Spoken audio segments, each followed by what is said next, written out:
gimana Bu dari sharing Ibu sebagai terapis wicara tentang penggunaan alat bantu komunikasi untuk meningkatkan kualitas hidup manusia nih? Ya, setuju banget sih. Jadi memang sebagai seorang terapis wicara itu juga yang harus kita pikirkan. Jadi apabila ada kendala nih di area komunikasi untuk seseorang bisa berkomunikasi secara verbal. Jadi sebenarnya tugas seorang terapis wicara untuk menentukan dan berpikir apalagi sih yang bisa kita upayakan untuk membuat komunikasi ini berjalan lebih baik, berjalan menjadi lebih fungsional.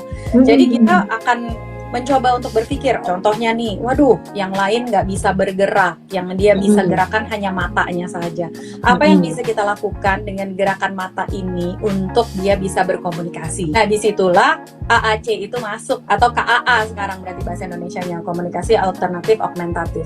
Nah, jadi kita berpikir tuh, apa saja sih yang bisa kita gunakan kalau misalnya hanya bisa bergerak matanya? Apakah mungkin kita bisa berpikir mengenai teknologi-teknologi tertentu, misalnya seperti eye tracking technology untuk bisa membuat individu ini bisa berkomunikasi dengan lebih optimal.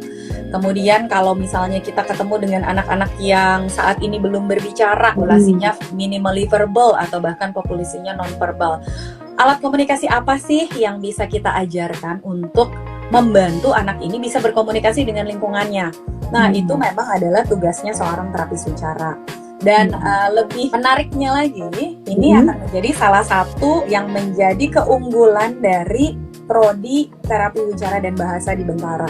Jadi yang namanya penggunaan alat komunikasi alternatif dan augmentatif juga akan menjadi bagian besar dari apa yang akan dilatih dan menjadi konsentrasi di dalam prodi terapi wicara dan bahasa di Bentara kampus.